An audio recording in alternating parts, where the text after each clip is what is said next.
esa empresa periodística que distorsiona la noticia, que le inyecta ese veneno morboso y dañino y que ataca a las personas. En realidad no quería ser duro en mis expresiones con el periódico El Espectador, pero ustedes han visto los ataques y las calumnias que ha estado lanzando últimamente contra nuestros programas. Yo creo que debemos como de asegurarnos un poquito, organizarnos un poquito y empezar a mandar muchachos a que quemen casas y a que hagan daño de los políticos, de los senadores, en todas partes, hermano, a los jueces que nos molesten, a los periodistas.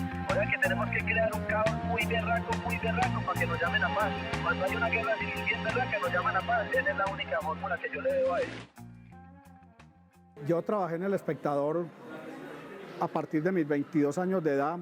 En el 89 más o menos empecé bajo la amenaza que ya tenía el periódico en Medellín de Pablo Escobar, del cartel de Medellín. El cartel de Medellín da la orden y la cumple de asesinar a los trabajadores de la oficina de redacción de Medellín y lo hacen con dos de los directivos, Marta Luz López y Miguel Soler, y amenazan a los periodistas. Yo para entonces era el periodista más joven de la redacción, como le digo, tenía 22 años y no tenía mucha experiencia en periodismo, apenas estaba empezando mi carrera periodística. Ese año, después de esas muertes, El Espectador se ve obligado como a cerrar la oficina de Medellín, pero a mí me ofrecen en El Espectador Bogotá, los directivos, la familia Cano, la posibilidad de seguir escribiendo para ellos desde Medellín, sin dar el nombre y como clandestino. Y me toca hacer un periodismo al revés del periodismo normal. O sea, no puedo cubrir ruedas de prensa, no puedo asistir como periodista a los escenarios públicos, ni ir a eventos. Me las tengo que idear o me la tengo que jugar toda por hacer un periodismo sin presentarme como periodista, o sea, y sin firmar mis notas de periodista. Y entonces cuando empiezo a trabajar como guiado por la radio, para darme cuenta del panorama informativo de todos los días y escoger eventos a los que yo pudiera asistir como espectador, no como periodista, y tomar notas y hacer algunas grabaciones y hacer algunas fotografías y pasar la información a Bogotá. Eso también es una alerta para Escobar Gaviria y su grupo de sicarios, porque ellos se empiezan a preguntar, si eliminamos El Espectador en Medellín, si no existe El Espectador en Medellín, ¿cómo es posible que sigan apareciendo noticias de Antioquia, de Medellín, y sigan apareciendo despachos que dice Redacción Medellín? Entiendo, y por las investigaciones de Alonso Salazar para su libro La Parábola de Pablo Escobar dio la orden de buscar ese periodista, que en la sombra era yo. Entonces yo tenía una situación de amenaza latente, pero de la cual no fui consciente al principio, sino que pasaron varios años para yo darme cuenta en el peligro que estaba. Yo fui abriendo oficinas para El Espectador en Medellín y fui moviéndome por toda la ciudad y por los barrios de la ciudad, huyéndole a los sicarios de Pablo Escobar. Cuando ya me detectaban en una oficina, yo cerraba y abría otra. Me apoyé en muchos colegas de la Universidad de Antioquia que habían estudiado conmigo periodismo y que trabajaban en la radio antioqueña, pidiéndoles el favor que no dijeran para quién trabajaba yo y que me colaboraran dándome información, dándome datos, dándome indicios de qué estaba pasando, en fin. Iba a los estadios pagando la boleta como cualquier espectador, me hacían otras tribunas diferentes a la tribuna de prensa y le huía todo el tiempo a los sicarios de Escobar. Finalmente siempre me detectaron, siempre donde yo estaba llegaron y yo me daba cuenta porque en la portería dejaban recados y seguían las amenazas. En una época en la que no es la época de internet, a mí me dejaban boletines, ¿cierto?, amenazantes. Una vez en una de esas sedes me pusieron un cartel de muerto anunciando mi sepelio y me llamaban a medianoche al teléfono fijo, me ponían la canción de Michael Jackson, Thriller, como en ese estilo gótico para hacerme dar miedo. Me amenazaron en Trova Paisa, me mandaron sufragios y me abordaron también en la calle los sicarios de Escobar. En mi casa tocaron la puerta y llegaron en moto a decirme, me encañonaron y me presionaron a dejar El Espectador. Y sé, después de la muerte de alias El Chopo, jefe de sicarios de Escobar en el 92, que me estuvieron todo el tiempo buscando para matarme, para eliminarme, porque era un enlace que ellos no querían. Ellos ya habían anunciado y las agencias de prensa internacionales habían dicho que El Espectador en Medellín no existía, después de las muertes de los trabajadores del Espectador en Medellín y después del bombazo a la sede central del Espectador en Bogotá. En el mismo edificio céntrico de Medellín, donde yo trabajaba clandestino en el piso 4 y figuraba como estudiante de la Universidad de Antioquia de Contaduría, para los administradores del edificio, y donde trabajaba todos los días en la noche y dormía, me bañaba, comía, vivía. En el piso 19 de ese mismo edificio fue donde el bloque de búsqueda de Pablo Escobar dio de baja a alias El Chopo, que junto con alias Popeye eran los jefes militares de Pablo Escobar y los que manejaban el equipo de sicarios de Escobar en Medellín. En ese momento Popeye estaba en la catedral, en ese año y medio que estuvo con Pablo Escobar recluido en la cárcel de la catedral, afuera, manejando todo el poder de Pablo Escobar, eliminando sus enemigos, contratando los sicarios para eliminar a sus enemigos y supuestamente buscándome a mí, estaba instalado alias El Chopo. Eso fue para abril de 1992. El 19 de abril le dieron de baja a alias El Chopo. Yo llevaba unos 3 años ahí y él llevaba, según dijo la policía, llevaba cerca de 10 meses instalado ahí. Tenía un centro de operaciones en el piso 19. Esa mañana habían detenido a otros sicarios de Pablo Escobar en la avenida 70 de Medellín y ellos señalaron dónde era el escondite de su jefe. Y el bloque de búsqueda asaltó el edificio, él puso resistencia, lo dieron de baja. Yo me lo había encontrado a él varias veces en el ascensor, 5 veces más o menos, 2 veces él y yo solos, porque yo entraba de hacer reportería, de cubrir eventos a las 8, a las 9. Y él también casualmente entraba, yo me quedaba en el piso 4 en mi oficina y él seguía para su departamento. Hasta el piso 4 eran oficinas, entre ellas la del Espectador, clandestina, sin ningún tipo de aviso. Yo nunca recuerdo haberlo mirado a los ojos, ni él a mí, y yo no sé si él sabía quién era yo. Yo me di cuenta quién era él porque cuando subí al apartamento y vi el cadáver, se me devolvió la película. Las muertes de los trabajadores del Espectador, de los funcionarios del Espectador, fue en el 10 de octubre de 1989. Yo llevaba 1 año en el Espectador y a raíz de ese episodio y la amenaza a todo el resto de trabajadores del periódico, incluidos los repartidores de prensa, los colaboradores, los publicistas y el jefe de redacción, no se pudo por 8 meses abrir las puertas del Espectador.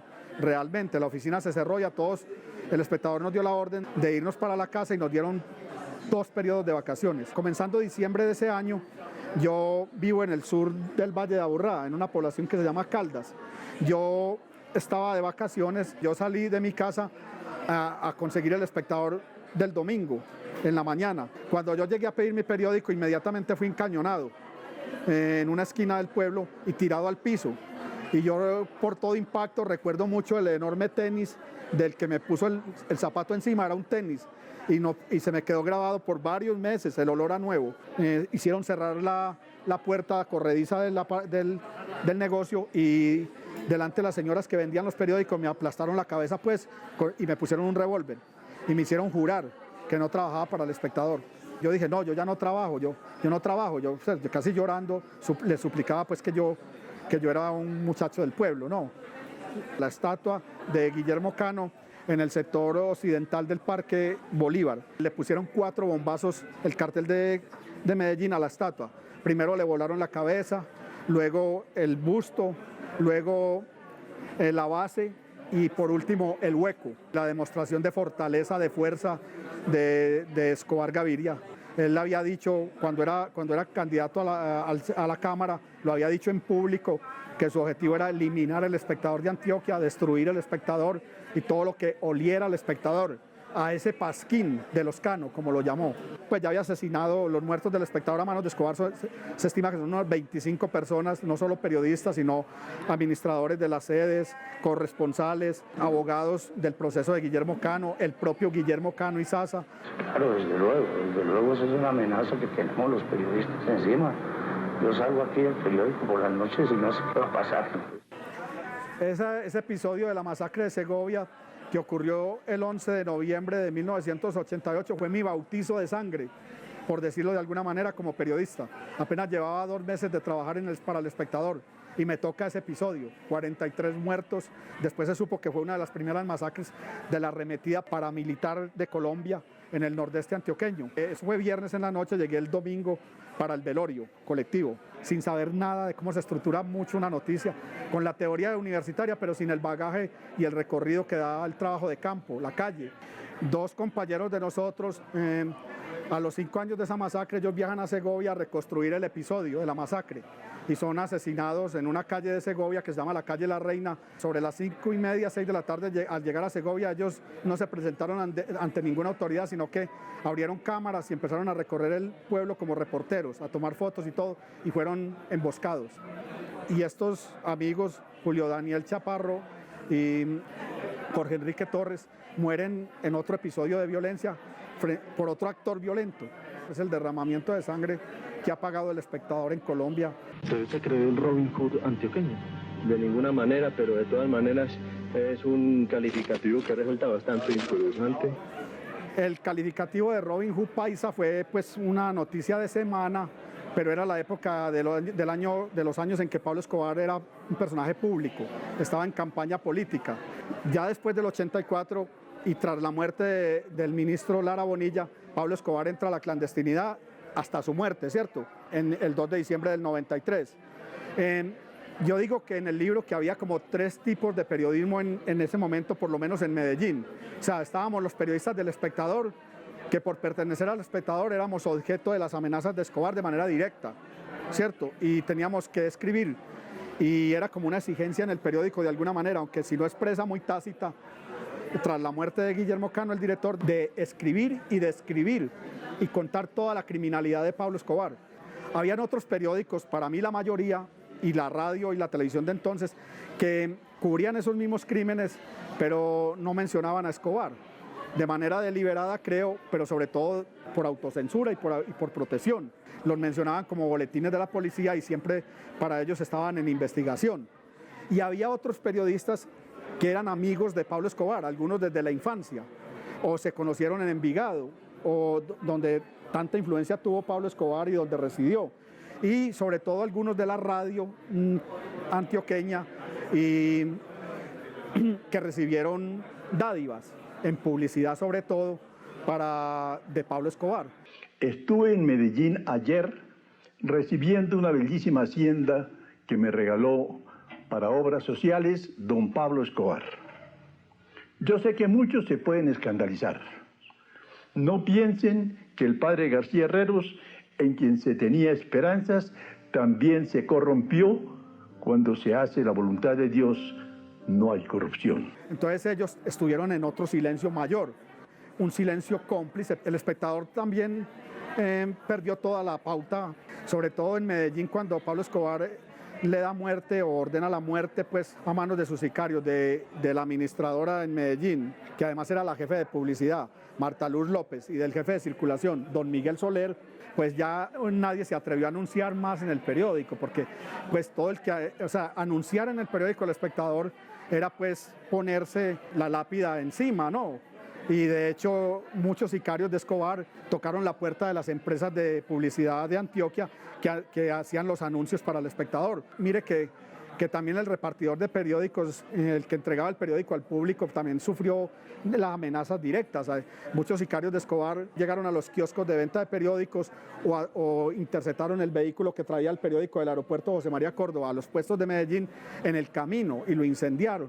O incendiaron los periódicos en los puestos del centro de la ciudad y le dijeron a los vendedores, inclusive a veces se los pagaron, ¿cuántos tiene? Tengo 5, tengo 10, mírelo, ¿cuánto vale? Tanto, no lo vuelva a traer. Y también está la imagen de algunos suscriptores que siguieron con la suscripción del Espectador hasta lo último, hasta cuando el Espectador pudo llegar a Medellín y en los parques públicos, por ejemplo, en el centro de la ciudad en Junín o en el Parque Bolívar, ellos leían el Espectador y tenemos la foto de uno de ellos y yo hablé con uno de ellos, fiel seguidor del Espectador, que leía el Espectador tapado por encima con el colombiano. El Espectador a mediados del 80 tenía 10.000 ejemplares por día. Junto con el Tiempo le competían directamente al colombiano, pero el Espectador fue perdiendo todo. Ya para cuando yo terminé como corresponsal en el 2001, ya había sino 1.000 suscriptores de más de 5.000 que hubo, y ya era con el miedo, ya era bajo cuerda que se entregaba el periódico. Y ya era porque alguien lo traía de Bogotá en los aviones, en su maleta y lo entregaba, ¿cierto?